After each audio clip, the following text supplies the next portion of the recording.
damos paso a los compañeros que van a exponer. Decía, la herencia postcolonial que marca a estos regímenes árabes ya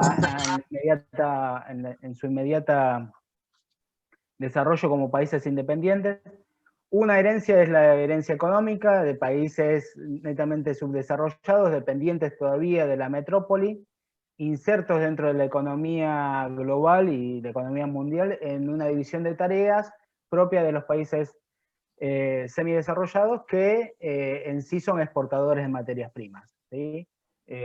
Claramente Egipto, exportador de algodón, ¿sí? Desde sus orígenes, luego lo siguió con una serie también de materias primas, Marce, para cortar el micrófono.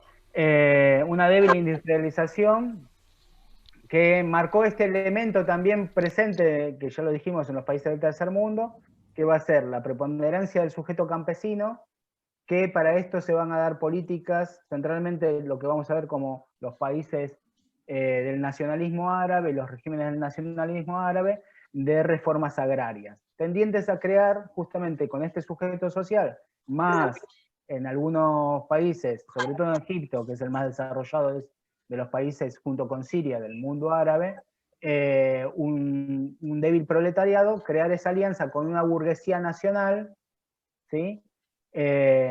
Una alianza que compita con el imperialismo, que pueda sostener un nuevo régimen que es de ruptura con los regímenes coloniales que había dejado la metrópoli. ¿Cuáles son las características de estos regímenes postcoloniales inmediatamente luego de la salida de Inglaterra y de Francia a la región? La mayoría había dejado monarquías, ¿sí? Las monarquías de los... Hoy todavía alguna sobrevive, por ejemplo, en Jordania, ¿no? Que alguien está queriendo hablar ahí. La monarquía hashemita de los Husseini. Monarquía. ¿Cristina? Perdón, escucho. ¿Se escuchó? No. Sí. Disculpa. Fíjate de cerrar el micrófono. No dije monarquía. Sí, monarquía. Pero también estas mismas monarquías puestas a dedo por los regímenes coloniales salientes iban a ser en Siria y en Irak. ¿sí? También la monarquía que pervivió bajo la ocupación británica, la monarquía en Egipto, ¿sí? Todas esas iban a ser monarquías que junto con las monarquías del Golfo, que esas no variaron nunca, siguieron en el poder, ¿sí? Ellas son las que se iban a enfrentar al naciente Estado de Israel en el 48 e iban a fracasar. ¿sí? Estas dos cuestiones, el fracaso del 48, más las condiciones económicas, más esas monarquías lujosas, corruptas en la mayoría, y que no alentaban ningún tipo de protagonismo social, ni tampoco de los nuevos sectores burgueses, inclusive de los regímenes de los militares, ¿no? Que también en todo estado tiene un ejército, antes era el ejército colonial, ahora crean un nuevo estado, que es el estado con mentalidad nacional, ¿sí? Estos ven justamente la incapacidad de estos regímenes monárquicos y van a hacer sucesivos golpes de estados en toda la región. ¿sí? Esto va a ser, en primer lugar, y que va a marcar, digamos, esa década del 50, del 60 y del 70, que va a ser el golpe de Estado a cargo de los coroneles, ¿sí? La famosa figura de los coroneles, que nosotros en Argentina también los conocemos, que es justamente estos suboficiales, ¿no? Jóvenes, que crecen bajo la idea de sacarse encima del imperialismo y que ven a Israel como agente de imperialismo incrustado en la región, y que a la vez piensan que es necesario no solo sacarse a la gente colaborador local, que es la monarquía, sino también crear esta nueva alianza que mencionaba antes entre campesinado, proletario y burguesía. Y eso va a ser Nasser, Nasser como el símbolo de eso. También en Siria y en Irak el partido Baath, ¿sí? B-A-A-T-H, que también va a estar alentado por la suboficialidad, ¿sí? Que van a ser los regímenes que van a construir en el marco de la Guerra Fría condicionados por el marco de la Guerra Fría, un tercer camino, esta tercera posición, lo que decíamos de la conferencia de Bandung, de tratar de controlar una autonomía nacionalista, ¿no? Frente a los dos polos de poder. Pero esto va a implicar a la vez, teniendo la presencia de Israel, que se vean volcados hacia la Unión Soviética en la función de la ayuda, nada desinteresada, de la Unión Soviética iba a dar en términos de ayuda económica, ¿sí? El caso Nasser, ¿sí? Va a ser justamente la famosa represa de Atuán, ¿es? La que tienen que mover todas las fabulosas estatuas. Asuán, Asuán, parecido, ¿no? Y también los expertos para que para la industrialización, justamente para la represa. La represa no, la van a construir técnicos egipcios, pero también con ayuda de expertos rusos, y ayuda militar. ¿Sí? Esos tres elementos van a ser centrales para la conformación de esta guerra fría regional, ¿sí? que va a perdurar. A la vez se van a construir para fomentar esta cuestión de la unidad árabe, la Liga Árabe, como lugar de debate, reunión y decisión común entre los países recientemente independientes, ¿no? Las características de este nacionalismo árabe en lo ideológico son esto de querer construir autonomía, independencia, ¿sí? Se apoyan a la Unión Soviética, pero son profundamente anticomunistas, ¿sí? Que nosotros eso también lo conocemos de nuestro nacionalismo. Son seculares, ¿sí? Y esto implica que también se opongan al islamismo político, que en la región tiene su nacimiento con los famosos hermanos musulmanes, ¿sí? Que es una corriente política islámica que piensa en el renacimiento del mundo árabe y el renacimiento del Islam a partir de una reforma social de adaptar los contenidos del Islam a los requerimientos de la modernidad, planteando que el Islam es una bandera de independencia contra el colonialismo. Esta corriente política, muy importante en Egipto, pero en toda la región, porque se va a expandir a toda la región, y sobre todo se va a expandir a partir de que a través de las acciones de beneficencia y las ayudas, y a la vez con el discurso religioso, es la corriente que más cercano a las gentes de menos recursos de la región va a estar, ¿sí? Tiene una importante implicación social el discurso de los hermanos musulmanes.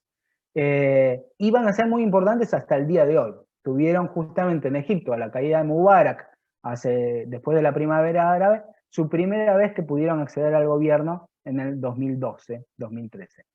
Pero fueron derrotados por un golpe militar. ¿Sí? Justamente esos militares, a la vez, que son los que alcanzan el poder en el 52, los van a reprimir, los van a encarcelar, y a su máximo dirigente lo van a condenar a muerte. ¿Sí? Así van a ser reprimidos en Egipto, en Siria y en todo el mundo árabe, pero eso no significa que vayan a desaparecer. Y es importante esta corriente porque va a permanecer, ¿sí? Y va a revivir luego de 1979. ¿Pero por qué revive? Porque justamente estos regímenes militares del nacionalismo árabe que se construyen en el 52, que tienen grandes avances, ¿sí? en el terreno político, inclusive en el terreno económico, con la nacionalización del Canal de Suez, por ejemplo, en 1956, ¿sí? Van a terminar fracasando. Sus aspiraciones de construir justamente un nacionalismo potente, una vía de desarrollo autónoma, la construcción de una industrialización propia, ¿sí? Todo el sueño del tercer mundo en conjunto, pero a la vez de verse enfrentados en un contexto de guerra y enfrentamiento militar con el Estado de Israel, que ya inmediatamente va a iniciarse no solo en el 48, sino que también en el mismo 56. La intención de nacionalizar el Canal de Suez se vio enfrentado por una guerra de 3 países contra Egipto, ¿sí? Israel, como agente local, pero también Inglaterra, del cual se expropió justamente el canal de Suez, y Francia, ¿sí? Los 3 países que no tenían la intención de que no se desarrolle la región, ¿no? Que eran Francia e Inglaterra, los poderes regionales, coloniales, vuelven a la región con sus ejércitos, ahora apoyando al Estado de Israel, que avanza y conquista la península del Sinaí, pero que en ese momento particular, en el 56, fíjense el equilibrio de fuerzas mundial, encuentra en Eisenhower, el presidente de Estados Unidos, la contención para que no sigan avanzando sobre el Estado de Egipto. Lo que pretendía Eisenhower en ese momento era contener a los viejos colonialismos. Estados Unidos es como una potencia anticolonial, no antiimperialista, sino anticolonial de la vieja usanza. Lo que buscaba en ese 56 era contener a Inglaterra y Francia, ¿sí? En función del libre comercio internacional, para que no se recreen los imperialismos de antes del 45, y a la vez contener en cierta forma a Israel para ganarse la amistad en ese momento de estos países árabes. Esta política va a cambiar luego en los 60, ya, ¿sí? Con Kennedy a la cabeza.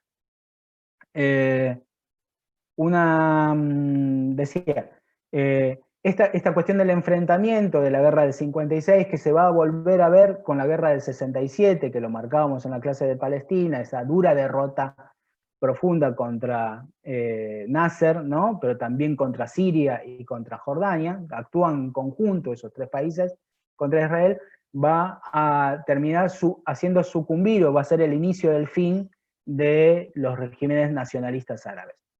Otra estocada muy fuerte que van a sufrir estos regímenes nacionalistas árabes es su proyecto de unidad, ¿sí? Que se va a ver frustrado. Va a haber, fíjense esto, se va a crear un nuevo Estado que incluya a 2 estados preexistentes, ¿sí? Se van a disolver en un nuevo Estado.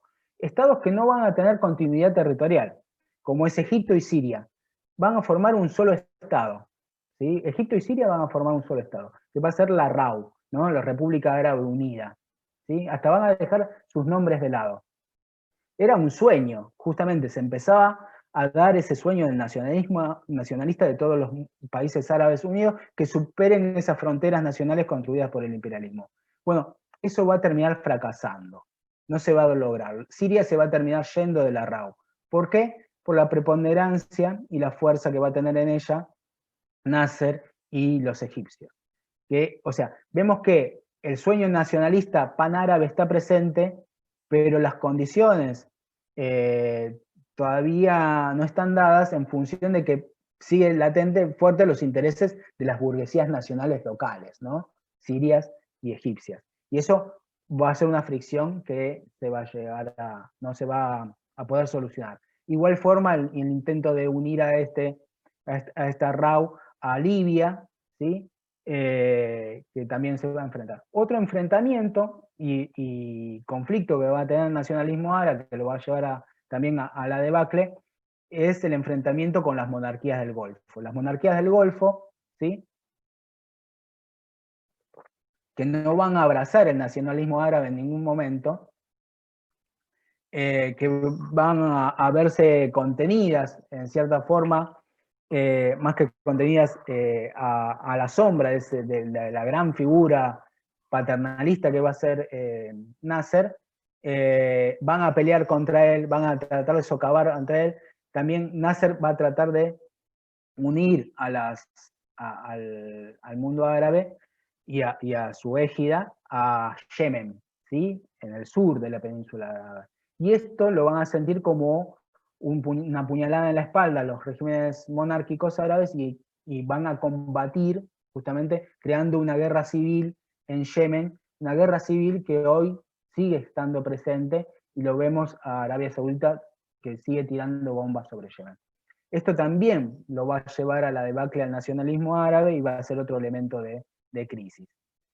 Pero sobre todo va a entrar en crisis este nacionalismo árabe porque no va a lograr el desarrollo económico que pretendía. Y esto sobre todo a partir de la crisis del 73, la crisis del petróleo, donde va a crear una muy fuerte polarización entre los países que producen petróleo y los países que, como Egipto, no producen petróleo, ¿sí?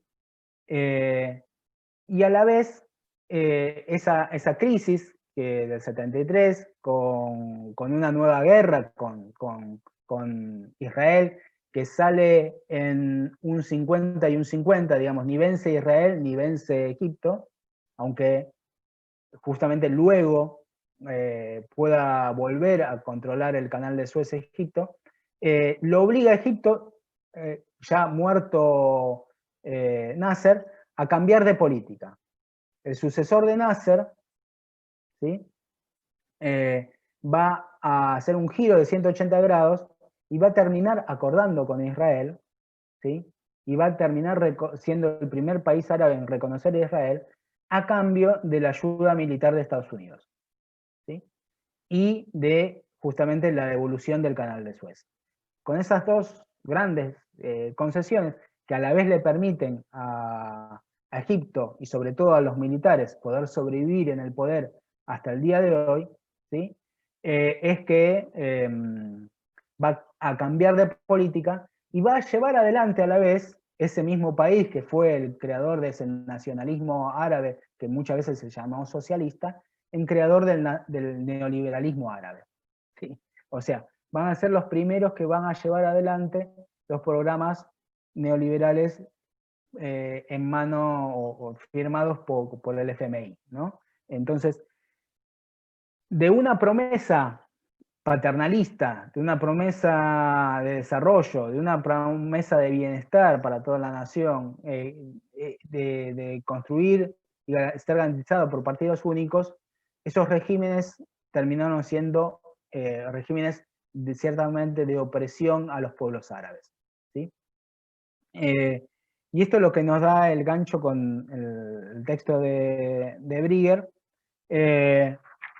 ya trayéndolo más a la contemporaneidad, donde justamente el siglo XX en sí para las masas árabes va a ser un siglo de disolución. Se va a ver la decadencia del Imperio Otomano, se va a ver la avanzada colonialista, se va a ver la construcción del Estado de Israel, se va a ver la promesa del nacionalismo árabe que fracasa, y va a llegar la única victoria que se va a ver en este contexto, que va a ser la Revolución Islámica de Irán, ¿sí?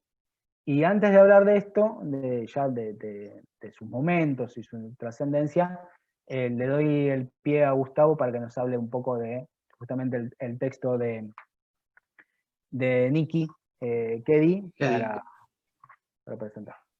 Bueno, buenísimo, gracias. Ante todo, los saludos a ustedes. Y una consulta con respecto a lo que hablaste de Egipto recién. Que Egipto, a cambio de ayuda de armas por parte de Estados Unidos, puede ser, hace el reconocimiento de Israel y trae las políticas neoliberales. Es así. Es como que se traiciona a sí mismo y traiciona a los demás en el mundo árabe. En cierta manera. Bueno, sí. Me estaba generando ese ruido. Realismo político que le dicen, ¿no? Aceptar la realidad. Y bueno, aprovechar la chantada. Bueno, a ver cómo es esto, porque la primera vez que uso. No le va a ir bien a Al-Sadat, que luego va a ser asesinado. Sí. Pueden buscar el video de asesinato de Al-Sadat. En un desfile militar bajan justamente unos miembros de hermanos musulmanes disfrazados de militares y directamente acribillan a todos los que están en el palco. Por las dudas, para asegurar. Así, bueno, a ver acá. A ver, momento, como esto no lo sé usar, voy a necesitar asistencia acá en casa. Necesito subir el archivo. ¿Cómo es? Acá. El botón verde. Me dice host. Ok. Me tienen que habilitar. Me tienen que habilitar, me dicen.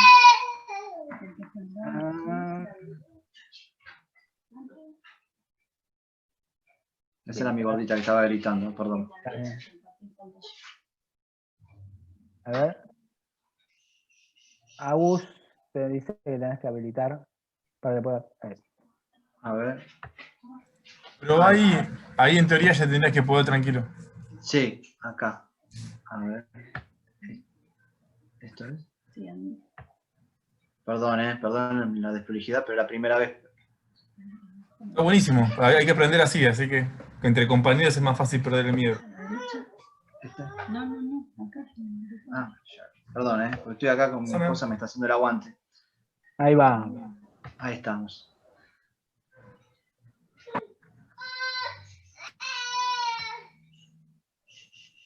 A ver. Esto está lento, mi computadora. ¿Lo están viendo? Está abriendo. Pantalla, claro. Ahora Ahí sí. está. Ah, bárbaro, perfecto. La máquina. Un momento que soy lento, diría Homero. Bueno, me tocó este texto de Nikki Keddie, que se llama El viejo poder del clero, y hace como toda una retrospectiva de lo que es el poder del clero, en lo que es la zona. Para pasar. Ahí está. Acá hice una pequeña biografía de la autora, que no la conocía, que bueno, nació en el 30, sigue viva, es un pequeño bocho, por la verdad es una doctora en historia de la Universidad de Los Ángeles, y es especialista en la Revolución iraní, y sobre todo es especialista en historia de la mujer. Después de especializarse en historia de la Revolución, se especializó en el rol de la mujer en Medio Oriente. Hice una lectura a vuelo de pájaro de algunas cosas que tenía y interesante. Bien. Así que, bien, esto se me va moviendo solo. Un momento. Bueno, comienza con caracterizando qué eran los ulemas y hace un breve raconto que son los doctores de la ley islámica que recaudan impuestos y que sobre todo son los que descienden de los imanes de Alí. Ese es un dato. Y también son pares reconocidos a través del conocimiento. Más conocimiento religioso que filosófico también, en todo caso. Se caracterizan. ¿Cómo? Que está junto, digamos. Sí, yo lo entendí como que en esa. Tiene un poco más de preponderancia lo religioso, me pareció, por lo que entendí. Pero sí, es como decís, va fusionado. Sobre todo son xenófobos y un odio hacia Israel tremendo. El odio que le tienen a Israel es, cuando se va quedando el Estado de Israel es tremendo, el odio que le tienen. Que eso después se visibiliza en la revolución. Déjame aclarar una cosa. Se habla del clero chiita, ¿no? O sea, ¿se acuerdan ustedes? Tenemos dos grandes ramas en el Islam. Una son los sunitas, que son la mayoría, el 90%, y otras son los chiitas, que en Irán, o Irán, antes Persia, son mayoritarios. Justamente, los chiitas esperan el regreso de Al-Mahdi. Al-Mahdi es el que vendría, el Mesías que vendría a poner justicia sobre la tierra. Los que, mientras tanto, digamos, los que tendrían que gobernar, según los chiitas, serían los ulemas. Entre eso, gobernar siempre está en discusión. Pero los ulemas son los doctos de la ley, no son sacerdotes, ¿sí? Son tipos estudiosos en una universidad especial que es la Universidad de Qom, ¿sí? En Irán. De entre ellos, el más docto, el que más sabe, es el líder supremo, que sería justamente el ayatolá. Bueno, gracias. No identificarlo sí. con el clero católico, digamos, para eso, ¿no? No, está bien. Sí, había buscado eso, pero es como que se me iba de rama lo que era el texto en sí. Iba a ser un poco muy larguísimo. Traté de hacerlo lo más resumido posible. No, está bien. Bueno, y acá hace un raconto también la autora de las acciones que tuvo a lo largo del tiempo. Me llamó esto la atención, que es la Guerra Santa contra Rusia zarista. Ya estuvo implementando acciones bélicas. La anulación de la concesión de Reuter, que investigué que era una concesión entre un banquero, un varón inglés, y el rey de Persia. Pero y que le daba la concesión del 60% de todo lo que estaba en la zona. petróleo, trenes, la banca, pero bueno, no tuvo un efecto deseado. Después también estaba el movimiento nacional, que eso también está buenísimo de estudiar, que es el boicot que le hacen a los británicos contra el tabaco, que en un momento dicen, bueno, acá nadie fuma, y nadie fumó, le hicieron un boicot tremendo a lo que es el consorcio británico. Y después, bueno, se produce una revolución constitucional, que, bueno, eso mucho no lo pude vislumbrar. No sé si esa revolución constitucional sigue vigente hasta hoy, la constitución que hace. Eso mucho no lo entendí, porque no lo pude visibilizar en el sistema, en torno de lo que es, si se fusionaba con lo que es la revolución más tarde.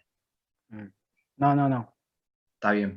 Bueno, acá el autor también hace un análisis de lo que es una alianza cívico-religiosa, principalmente en lo que es en el marco de la época. Por eso puse la foto ahí de la Anglo-Iranian Oil Company, una publicidad como para que se vea lo que es el marco de la época. Y bueno, dice que hay un rechazo a lo que es a todo lo británico, coalición entre los jefes religiosos, limitación en el poder, y levanta un espíritu nacionalista en contra de esta inserción británica. Se va generando, lo que dijo el profe en el principio, todo ese espíritu nacional en contra de este invasor que se va produciendo en lo que es el imperialismo. Después, bueno, ya pasando en limpio, surge la figura del Ayatollah Khomeini, pero a ver, ¿cómo lo puedo resumir bien? Es un hombre que sufrió necesidades porque lo matan al padre cuando él era chico, y él ve cuando ingresa a la universidad ese mesianismo como un elegido. Entonces sigue su tradición familiar de que su padre y su abuelo eran ayatollah, y comienza sus estudios en el año 20, en el 50 se recibe, está bien dicho, de ayatollah nombrado, y paralelamente es un opositor al Shah de Persia, que estaba haciendo alianzas comerciales sobre todo con los británicos, y generaba una desigualdad entre lo que es la población y toda la burguesía que estaba relacionada con el Shah. Hay una gran polarización entre ricos y pobres, y eso estaba generando un caldo de cultivo para lo que posteriormente va a culminar. Pero era tan vehemente en su reclamo, Khomeini, que es forzado a vivir en el exilio. Primero va a Turquía y después se traslada hacia Irak. Y después se traslada a Francia por recomendación de su hijo, porque estaba amenazado, porque en Irak lo que hace es, a través de transmisiones clandestinas, seguir transmitiendo el mensaje a la población en contra de lo que es el régimen del Shah. Por Así radio. que, sí, por radio. Hoy un milenio no lo entendería, pero bueno. Bueno, y yo venía embalado estudiando lo de la Ayatollah, y en el texto es del año 77, o sea, es como que vislumbra lo que está por llegar, pero no lo termina de enraizar. O sea, te deja ahí, un continuará. Entonces Bien, tuve que parar porque bien. cuando puse ahí, vuelve en 79 con la revolución, es como que estoy haciendo, ¿cómo es? Cuando te adelantan el final de una serie, Spoiler. es un spoiler. Entonces, bueno, ya, aunque todos ya saben, bueno, estoy spoileando esto. Está bien. Acá. Bueno, y acá hice un raconto de todo el movimiento de la época, que ya había mencionado. Lo que me llama la atención es que, si bien cuando estaba el Shah gobernando, se da cierta occidentalización en Irán, y eso no es bien visto por este grupo de ulemas.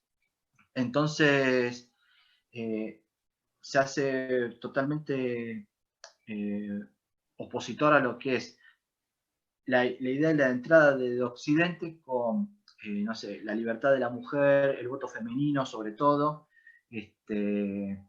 la ingesta de alcohol. En un momento el texto habla de que tiene que erradicarse todo eso, y después, sobre todo,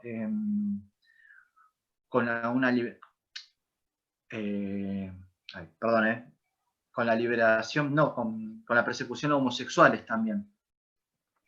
Eso es bastante vehemente en su tratado. Por eso, y sobre todo también, insisto, hacia Israel, porque ya, como dijo el profe anteriormente, Israel va haciendo alianzas con los poderes occidentales. Es como el tapón occidental en la zona.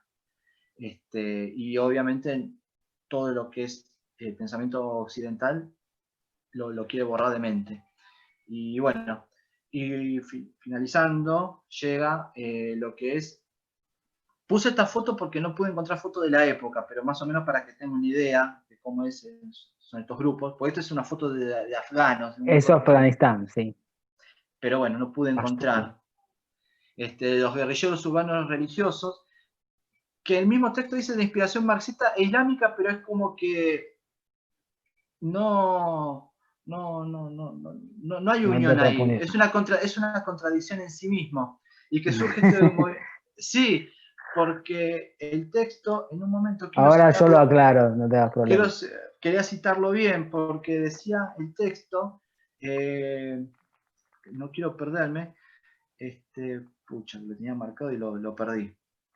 Mirá lo que... Bancamos un segundo, Gus. Sí. Ahí en el chat, compañeras, compañeros, pusimos, porque se quedan 5 minutos, se va a cortar. Para terminar de dar la posibilidad de que termine Gustavo, Ariel exponga y yo hago un cierre, ahí le pasamos un link de un nuevo Zoom para que lo copien ahora mismo. Bárbaro. Y poder vernos en 5 minutos ahí. Pero antes... Listo. Lo cierro ya. Eso, dale.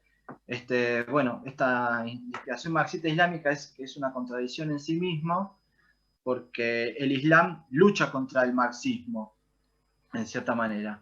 Así que... Pero viste que se da, en la realidad es otra cosa que en los libros, ¿viste? Siempre es mucho más compleja la realidad. Sí, había grupos marxistas islámicos, hubo y hay todavía. Sí, y en la revolución iraní se van a encontrar en el mismo frente fanáticos religiosos con sectores laicos o seculares marxistas, todos contra el Shah. Va a ser un amplio frente común que los va a agrupar a todos, e inclusive van a haber vertientes de lucha singular. Está bien. Y bueno, y quería cerrar con este grupo de mujahidines que hacen atentados por todos lados, y sobre todo es los iraníes, que son los laicos que son participativos con el proyecto de Occidente. Por eso puse asesinan a estadounidenses e iraníes. Así que bueno, más o menos con esto lo voy cerrando. Pido disculpas a mis compañeros que me pongo muy nervioso con esto. Pero es la primera vez que estoy haciendo esto y la verdad que tartamudeé más que... No, estuviste bien. Déjame aclarar un par de cositas. El texto, como bien decía Gustavo, es un texto que está más puesto ahí como fuente. Estamos probando la utilidad de los textos también para un tema que es complicado en conseguir literatura y textos académicos, sobre todo textos académicos, porque literatura y periodismo hay mucho, pero textos con nivel hay pocos. Está el de Clidi, que ustedes tienen ahí los capítulos 8 y 9, de los cuales voy a hablar un poquito, haciendo un raconto también de eso ahora. Pero es difícil justamente entrarle al tema porque se habla mucho de Irán sin saber mucho de Irán. Por eso es la importancia también que le estamos dando y le necesitamos dar en función también de nuestro propio contexto político, que se mete Irán todo el tiempo. Puse el último PowerPoint agradeciendo a todos ustedes por el tiempo. La verdad que muchas gracias por el tiempo que me dedicaron y perdón por tan poco. No, Gustavo, estuviste bien. Bueno, hagamos una cosa, nos damos 2 minutos y entramos al otro Zoom directamente. copien de nuevo ahí, por favor, en el chat, el link.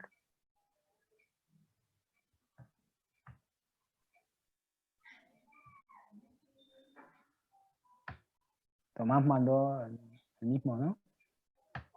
Es el mismo, perfecto.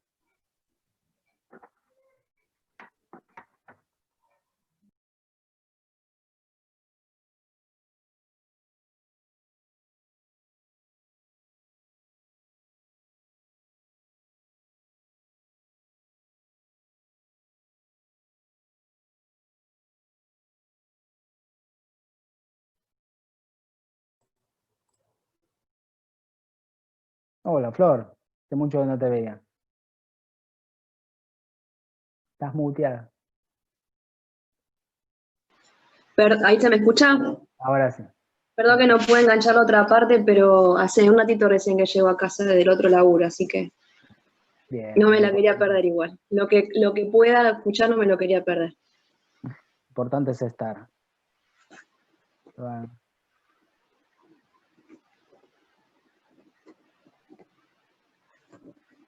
Ariel, ¿estás por ahí? Hola, sí. Hola, Ariel. Buenas tardes. Hola, Tommy. ¿Cómo andas? Viste, vos me habías dicho que ibas a preparar el texto de Brigger, pero no... Es lo que me quedó después de no poder Exacto. estar en el encuentro, y lo que usted me propuso fue trabajar algunos puntos del texto, como le dije en el mail, como que los separé en esos 5 puntos como para, digamos, no sistemático el texto, sino de los temas más puntuales que va a tocar él o a los que quiere hacer más referencia, pienso yo. Bueno, ¿querés arrancar vos? Como quieras, Gaby, como quieras. Dale, como vos que te sientas cómodo. El texto de Pedro Brigger en realidad no es un texto, es un libro que ofrece la cátedra, que se llama ¿Qué es Al-Qaeda? Terrorismo y violencia política, ¿no? El primer capítulo es la introducción. Este trabajo del autor, digamos, es un estudio de política internacional. Va más por ese lado, especializado en lo que es el mundo árabe islámico. Al-Qaeda. Cuando el autor o nosotros escuchamos Al-Qaeda, ¿a qué hacemos referencia? Generalmente a un personaje en particular, que sería Osama Bin Laden en este caso. Lo que está diciendo el autor también es que, ¿qué es Al-Qaeda? Es una red de terrorismo, su existencia no es muy clara, que digamos. Se le asocia al terrorismo, aunque más adelante va explicando en el texto que el terrorismo no tiene una definición global aún. Es un concepto que no tiene una definición global concreta. En el recorrido de los capítulos, él va a dar una definición de lo que es terrorismo como para englobar la idea de los temas que viene trabajando. Al-Qaeda, ¿qué sería? Un fenómeno político, dice, si es el nuevo enemigo mundial. ¿Enemigo de quién? Si de Estados Unidos, o de toda la humanidad, o de diferentes gobiernos que, digamos, son aliados generalmente de Estados Unidos, ¿no? Y por la presencia que ya está tomando Estados Unidos en Medio Oriente. En el segundo capítulo, eso es como, la introducción es media cortita de lo que hace, de lo que dice el autor, que sería el primer capítulo. El segundo capítulo él lo llama Revolución Iraní, digamos. Este proceso, que sería una revolución islámica, el autor resalta una frase que dice, es una revolución islámica con un claro signo antiimperialista. Y la figura es la que nombró el compañero antes, es el Ayatollah Khomeini, digamos, es el que va a impulsar este movimiento, ¿no? Se va a producir por primera vez en el siglo XX el acceso al poder político y estatal a través de un movimiento político de masas, que tenía al Islam como la bandera política. Esto es lo que resalta el autor. Ya, en Irán están compuestos por el movimiento chiita y los sunitas, ¿no? Eso es lo que había nombrado el compañero antes y lo aclaró usted, profe. Y lo que resalta que a partir de este movimiento, de esta revolución, Teherán se va a convertir, digamos, en el faro ideológico religioso del movimiento islámico.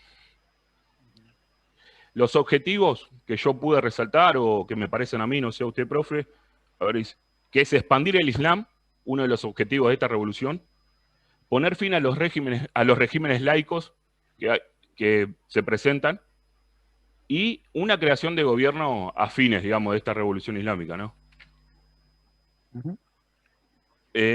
¿Cómo, qué es lo que intenta impulsar este movimiento? Se va a presentar como una alternativa de la salvación espiritual, más que nada, dice el autor, y la salvación económica, con un futuro radiante para todos los musulmanes. Como un tipo de su presentación, o creo que es lo que busca esta revolución. Y que también va a tener una defensa de la identidad, y va a representar la oposición a la banalización de las sociedades capitalistas, dominadas por el consumismo desenfrenado, dice el autor, que va a ir un poco en contra de esto, ¿no? Del occidentalismo, más que nada. Esto va a tener un impacto. Un impacto, dice, se produce una repolitización del Islam que intentó responder a la crisis de identidad y la creciente pauperización del mundo árabe e islámico. Creo que ese es el impacto que tiene. No sé cómo, si voy muy acelerado, disculpen. No, está bien. También como compañero me pongo un poco nervioso y es la primera vez que estamos en este tipo de encuentros. ¿Quiere seguir un poquito usted, profe, acá? Porque yo seguiría, sino con, digamos, la caracterización de estos líderes, ¿no? Cómo se identifican de los líderes de la revolución, digo. Perfecto, bien. Déjame retomar algunas cuestiones que dijiste para plantear dos cosas. Nosotros hoy estamos habituados a escuchar Islam político, islamismo político, como inmediata asociación de terrorismo. Bueno, acá, como hicimos al principio con Mundo Árabe, como hicimos en cada una de las clases sobre la India, por ejemplo, para separar, comprender que una cosa es ser indio y otra cosa es ser hindú. Acá no es lo mismo ser argentino que peronista o radical o hincha de Boca, digamos, son todas cosas diferentes, ¿no? No necesariamente van todas juntas. Bueno, el terrorismo es un tipo de accionar político que a la vez tiene su origen en Occidente por los grupos religiosos, ¿sí? Protestantes, en la revolución de holandesa tiene su origen, ¿no? Después de ahí fue llevado y fue discutido, fue tomado como una forma de accionar político. Su objetivo es generar terror. Bueno, eso pero es inmediatamente asociado como un problema, como una latencia que está en todo musulmán, que posiblemente es una bomba de tiempo que se transforma en una bomba personal y que es capaz de matar a miles de personas allí donde estén, ¿no? Es todo el miedo a la barba y al turbante. Bueno, todo eso, como dijimos antes, tiene que ver con el antisemitismo, que ahora es anti-islamófobo, pero que hay que comprenderlo en origen, digamos, como si hay grupos radicales dentro del Islam que optan por la acción armada y por justamente llevar al terror. Pero es una minoría ínfima dentro de la masa de musulmanes que hay en el mundo. Y también dentro de la masa de musulmanes que hay dentro del mundo árabe, que no todos los árabes son musulmanes por otra parte. Pero también tiene un origen histórico muy concreto, esto, que es el radicalismo islámico, que lo podemos identificar en Al-Qaeda y luego hacemos el salto imaginario, que no es lo mismo tampoco, pero que en la prensa lo hace, con el ISIS, ¿no? Que se identifica como todos los musulmanes son del ISIS, o algo así, ¿no? Pues podrían ser posibles. Bueno, pero la cuestión acá es delimitarlo en un marco histórico concreto, su origen, sus catalizadores y sus características. Haciendo historia, que es a lo que nos dedicamos, hay que comprender lo que tiene que ver con esta debacle del mundo árabe que se vive en los 70 y en las esperanzas políticas que había despertado el nacionalismo árabe, junto con el fracaso y el contexto que se va dando a partir de los 80 del nuevo orden mundial. Tenemos que tener en cuenta justamente la desaparición de la Unión Soviética, la desaparición de las alternativas seculares, socialistas, etc., pero también con una preponderancia cada vez mayor de los organismos de financiamiento internacional, también de este mundo unipolar que inmediatamente en el mundo árabe tuvo su representación en la primera guerra del Golfo, en la que participamos nosotros con las 2 corbetas de Carlos Saúl, ¿sí? Se ríe Tom. Pero que luego se va a volver a repetir, ¿no? Bush padre fue el de la primera guerra del Golfo, después Clinton, después Bush hijo, ¿sí? De nuevo, después de las Torres Gemelas, ahora sí, no solo Irak, sino con la invasión a Afganistán, etcétera, ¿no? Esta cuestión constantemente de ver el mundo árabe como el nuevo alter ego de Estados Unidos, ¿no? O sea, acordémonos de la doctrina, el choque de civilizaciones, como alma mater también un poco de justificar ideológicamente esto, del cual hay que democratizar, hay que someter para que no se vuelvan todos asesinos en potencia. Bueno, de esta frustración general, de este malestar, como diría un autor árabe muy bueno, este malestar árabe, esta malicia árabe, va a surgir justamente este islamismo político, que tiene su origen en el renacer del Islam político a partir de la Revolución Islámica de 1979. Por una aclaración, el Islam, como bien traté de explicar en esa clase de origen del Islam con Mahoma, el Islam nace político, no es indisociable de la política del Islam en sí. O sea, hablar de Islam político sería, es una taxonomía, digamos, son 2 cosas que necesariamente van juntas desde su nacimiento.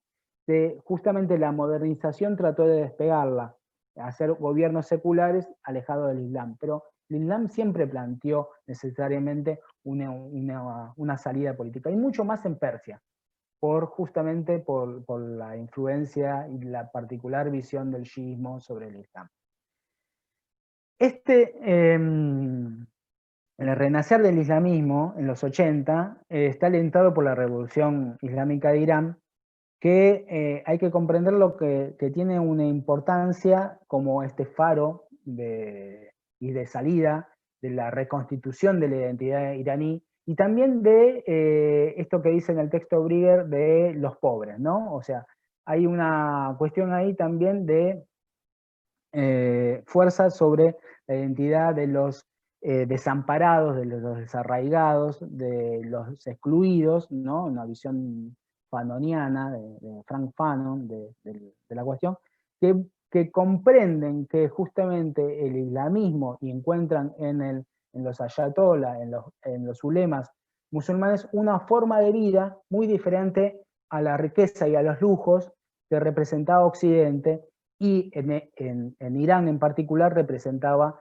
el Shah de Persia, ¿sí? Raja Pahlavi. ¿Qué pasaba en Irán antes de la revolución del 79? ¿Sí? Había un régimen absolutamente decadente, ¿sí? Totalmente decadente, faustuoso, digamos, donde había una monarquía, justamente Shah significa rey de reyes o emperador, ¿no?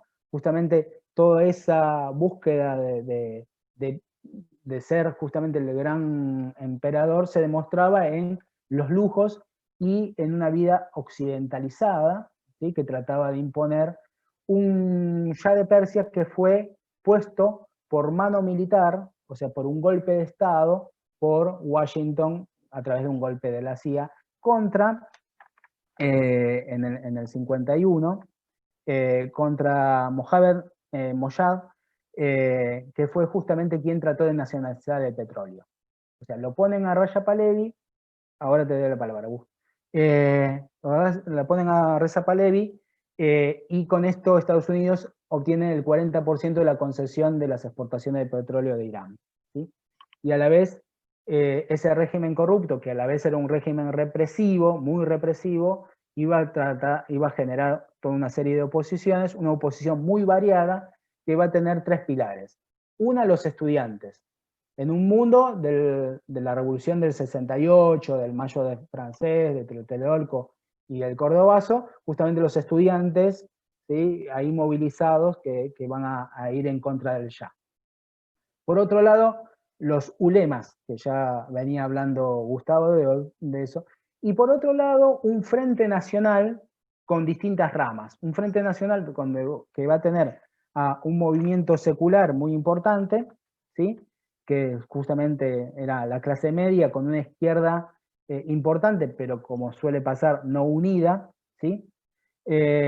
Y con guerrillas que tenían poca importancia en términos de cantidad de acciones, pero sí de ser un término de resistencia para la población. Ellos están, que son guerrillas que tenías una rama, una ala religiosa, que eran los mujahidines al-Qad, y una rama de marxista, que era los Fedayeen al-Qad, ¿sí? Que a la vez en el 79 van a terminar juntos, llamativamente. Y con una importancia también de la mujer. La mujer, ¿sí?, va a actuar políticamente antes de la Revolución del 79 y luego con la Revolución del 79 mucho más, pero va a ser una bandera un poco de todos, esta cuestión que decía de los desclasados, desamparados, marginados, que es tomar a los ulemas y tomar al clero como parte de la visión alternativa a lo que trataba de imponer el Shah. Y las mujeres, como parte de eso, van a retomar, por ejemplo, el velo islámico. Ahí le hablo a Cande, que había posteado, por ejemplo, la película, ¿sí?, Persépolis, que demuestra y muestra muy bien este primer momento de la revolución. Justamente los padres de la protagonista son más seculares que la rama más islámica chiita. Lo que va a demostrar es esto, cómo se toma el velo como un accionar político, un signo político antioccidental, ¿no? Y esto nos puede abrir la polémica a que cómo puede ser una revolución, puede ser o sea, una revolución necesariamente es popular, pero puede ser a la vez conservadora, o puede ser reaccionaria en algunos términos, ¿no? ¿Es una contradicción en sí? Bueno, la historia te demuestra que no, que se puede dar unas cosas. No hay que entender la revolución como vamos los bolcheviques, o vamos los muchachos peronistas, o vamos los no sé cuánto, no sé cuánto. Una revolución es un accionar político de masas, que en la revolución de Irán fue gigantesco, que puede ser antiimperialista en contenido, porque saca a un agente, el Shah, justamente el agente local del imperialismo, y explícitamente tenés la toma de la embajada de Estados Unidos, etc. Y hasta el día de hoy el enfrentamiento con Estados Unidos, antisionista, ¿no?, con la construcción del Estado de Israel, pero, y eso quiero decir una cosa, los judíos en Irán, y eso lo muestra Kelly muy bien en su texto, sobre todo los jóvenes, tienen una alta participación, tanto en el movimiento estudiantil como en el Frente Nacional. O sea, no era una revolución antijudía, fue una revolución anti-Israel, digamos, ¿no?, como sinónimo también de la importancia de Estados Unidos en la región. Esto como para rescatar un poco. Y abrir un poco el juego también sobre los contenidos contradictorios también de la revolución, ¿no? Porque sin duda, en este frente único, un frente unido, ¿no?, que había de todos juntos contra el Shah, va a ir teniendo preponderancia, ¿sí?, por el peso social y por la simpleza del discurso y por la claridad que tenía el sector de los ulemas frente a los diversos sectores políticos seculares, va a terminar teniendo más preponderancia y los va a terminar silenciando, ¿sí?, por no decir reprimiendo, a todos esos sectores, y va a terminar creando una república islámica, ¿no? No una república democrática, o es una república democrática, sí, porque hay elecciones, una república, pero no es una república en términos occidentales, ¿no? Laica, secular. Aunque en Estados Unidos vemos bien que siempre dice gracias a Dios, ¿no? O sea, bueno, perdón, Ariel, que te saqué la palabra. No, profe. Aclaró un poco todo ahí el torbellino que empecé a hablar y capaz que hubo cosas que no se fueron. Ahora me calmé un toque, así que estoy tranquilo. No, digamos, que también esto, digamos, cerrando la etapa de la revolución, no sé, si quieren, como que dale. empezó a generar un peligro, Teherán empezó, y que fue exagerado esto un poco también por los países cercanos, como Egipto, Sudán, más la ayuda de Occidente, digamos, o todos los gobiernos occidentales que empezaron a demonizar la figura del ayatollah. Y hay un par de hechos que, digamos, que hace que la revolución también se vaya debilitando, que es la represión a las minorías kurdas y árabes. También hay la contraofensiva dentro del territorio iraquí, también ese conflicto que se está dando ahí, y una visión hereditaria del chiismo. Eso mucho no lo entendí, pero lo nombra el autor, digamos, esto, Pedro Brieger dice esto como para ir cerrando, digamos, el aura o el auge de la revolución, que a partir de ahí empieza a decaer. Y ahí le da el pie como para hablar de los próximos movimientos islámicos que se van a dar cerca de la región, ¿no? Son los movimientos, digamos, que levantan la bandera del Islam en su accionar político, y estos movimientos se empiezan a desarrollar rápidamente y con eficacia, dice el autor. Y, digamos, van a empezar a competir con los partidos políticos tradicionales, digamos, en cada uno de su región o país, y que tienen como una connotación teológico-política ya, este tipo de movimientos. El autor va a hablar de 3 casos en particular. El primero de los casos que nombra es en Argelia. En 1988 hay una revuelta contra el Frente de Liberación Nacional, que, profe, a ver, corríjame si me equivoco, este es el frente que va a producirse o que se va a enfrentar ante el colonialismo francés, digamos. Exacto. El FLN es el que atrás, anteriormente, ¿no? Exacto, creo que es 28 años atrás más o menos, porque exacto. es algo así, dice el autor. Porque en un momento nombra que hubo 100, porque, ¿qué pasa? Retomando, digamos, surge el FIS. El FIS, el FIS, es el Frente de Salvación Islámico. Este frente, que nace en esta revuelta de 1988, la política económica, digamos, tiene una explosión social. Se genera por ese lado una explosión, digamos, social por lo que se está viviendo económicamente, nada más. A partir del 21 de febrero, dice el autor, de 1889, este nuevo movimiento, el FIS, es oficial. ¿Qué quiere decir con esto? Que va a participar en las elecciones del país, de Argelia. No estaban en contra, digamos, no estaban a favor, digamos, de las elecciones, pero como para no carecer de legitimidad, pienso yo, ¿no?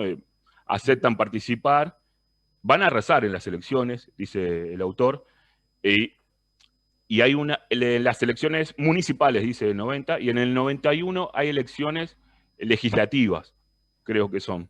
La primera vuelta arrasa, en la segunda vuelta acá va a haber algo que va a parar esto. Va a parar esto porque, digamos, el movimiento anterior, el FN, va a argumentar que el gobierno anterior, sí, prácticamente.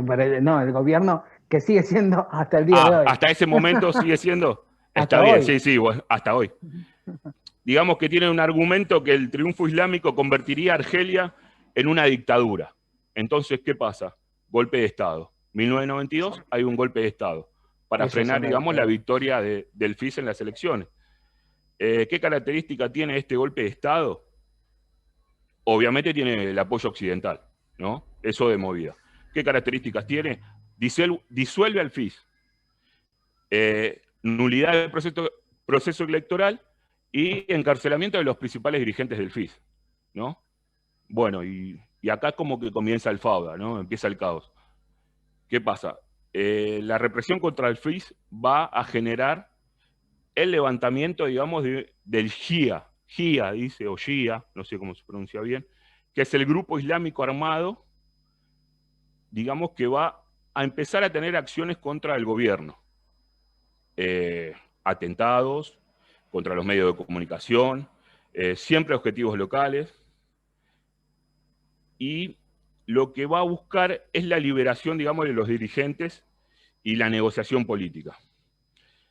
En 1995 ya se declara el final de esta lucha y el FIS va a continuar participando, digamos, en las elecciones, pero son elecciones amañadas, dice el autor, y se le van a complicar mucho las cosas al FIS. Y si usted me dijo recién, profe, que es el mismo gobierno que gobierna hasta hoy, entonces ya sabemos el final de la película, digamos, de lo que pasa con el FIS y cómo están las cosas en Argelia, ¿no? Bueno, ahí nos queda poco tiempo. Gracias, Ariel. Solamente para aclarar un par de cositas. Hoy Argelia estamos viendo como si fuera una mini primavera árabe propiamente en Argelia. Hay movimientos muy interesantes justamente contra lo que es hasta el día de hoy una dictadura, prácticamente un partido único del Frente Nacional de Liberación, aquel gran Frente de Liberación que luchó y fue ejemplo también como parte de ese nacionalismo árabe antiimperialista que hablaba yo al principio de Nasser. Bueno, esto en Argelia se dio contra los franceses, una guerra singular. Vean justamente la película de Pontecorvo, La batalla de Argelia, lo demuestra bien, pero se transformó en un régimen dictatorial y la guerra civil contra el FIS fue una guerra absolutamente sanguinaria de los dos lados. De los dos lados fue terrible, fue venganzas, pueblos que tenían muchas de las características también tribales que se van a ver después en Libia. Pero, bueno, para no ir a esto, lo que se da en el FIS en particular, y para retomar lo de la revolución iraní, la revolución iraní se propone como faro de la revolución. Se propone como, ahí lo dice Brigger, como La Habana de los 60 o el Moscú de los años 20, ¿no? Como eso de reunir a todos los revolucionarios del mundo y demás. Bueno, hasta cierta forma lo va a hacer, pero no va a tener más éxito que con un solo grupo, que es el famoso Hezbollah, el Partido de Dios del Líbano, que a la vez tiene características propiamente libanesas, porque es un partido que se presenta a elecciones, gana elecciones, ¿sí? Es el principal partido en el Líbano, un apoyo popular muy grande que representa realmente a los sectores más pobres, que justamente los chiitas en la región. ¿Por qué justamente tiene éxito el Hezbollah y es el que más parecido al credo iraní? Es justamente porque es un partido formado por chiitas, el mismo movimiento religioso que es en Irán, pero con características propiamente particulares de Líbano. Por ejemplo, ser un partido que se presenta a elecciones y juega en el marco de la política de las elecciones propiamente libanesas, ateniéndose inclusive a no aspirar a ser presidente, porque en el Líbano, por el legado colonial, la presidencia solamente le puede corresponder a un maronita, o sea, un cristiano maronita, y por tanto un chiita nunca va a poder acceder a la primera representación, ¿no? Y se queda justamente como la mayoría de los ministerios, ¿sí? Y desde ahí ejerce su influencia como presión política y sostén de la alianza electoral porque es un régimen parlamentario. Pero sobre todo tiene influencia el Hezbollah porque fue el único ante un Estado libanés que venía en el principio de los 80, no existía, porque justamente desde 1975 Líbano estaba en una guerra civil, y esa guerra civil se le suma en el 82 una invasión por parte de Israel, justamente al sur del Líbano. Vean una película de cómics muy buena que se llama Vals con Bashir, ¿sí? Se la recomiendo, es de acceso libre, se lo proyectó, el Canal 7 la proyectó un par de veces, debe estar fácil de conseguir, es justamente sobre un soldado iraní que invade el Líbano, y es todo lo que siente y el caos en que está Líbano en ese momento. Justamente ante ese vacío de poder, ante esa crisis que tenía el Líbano, Hezbollah se crea en ese momento y es el único sector político-militar que logra hacer frente a la invasión iraní, y es más, logra una victoria, ¿no? Que eso la tienen jurada los israelíes hasta el día de hoy con Hezbollah por eso. Pero y de ahí se transforma en un partido de masas como influencia que atrae sectores de la izquierda, etcétera, etcétera. Pero no es lo mismo, quiero decir justamente que no es la exportación de Irán de terroristas, es otra cosa. Como también lo es otra cosa Hamas. Hamas, que también lo nombra Brigera ahí dentro de ese capítulo que tienen, es una organización islámica política que surge de esto que decía de los hermanos musulmanes de Egipto. Acuérdense que la franja de Gaza, de Israel, estuvo, ahí manda un link Tommy, al tema. Igual lo cerramos ahora, en 4 minutos lo cerramos. En Hamas, simplemente esto. En su carta de fundación no hay un solo renglón que hable sobre Irán. ¿Sí? Hamas es un acrónimo de Partido de la Resistencia Islámica, que tiene su origen propiamente en el contexto político palestino, que es nacionalista palestino, pero que piensa justamente que la solución de Palestina va más allá del secularismo y del fracaso de la OLP, de Yasser Arafat, justamente porque estos no logran una victoria en la primera intifada, y a la vez llegan a un acuerdo con Israel, con los acuerdos de Oslo, que demuestran más que nada su impotencia. Y por tanto, ante esto se da la segunda intifada, y ahí es donde Hamas tiene mayor fuerza, ¿no? Y llega a más ascendencia sobre los palestinos, antes de la debacle justamente de lo que sería el nacionalismo árabe en versión palestina, que sería justamente el OLP y Yasser Arafat. Ven, en todos lados tienen un mismo recorrido global, pero se da con características particulares en cada uno, ¿no? Decadencia de las aspiraciones seculares nacionalistas lo suplanta ante ese vacío el imaginario de islamismo político, ¿no? Bueno, para cerrar, damos por terminado. Hay mucho para hablar de Al-Qaeda, de ISIS ahí, pero aprovechemos estos 2 minutos para dar un cierre. Yo les voy a pasar las notas a cada uno en conjunto. La mayoría tienen muy buenas notas, ¿sí? De 8, 9 y 10. Y salvo algún compañero que ya sabe quién es, que habrá elegido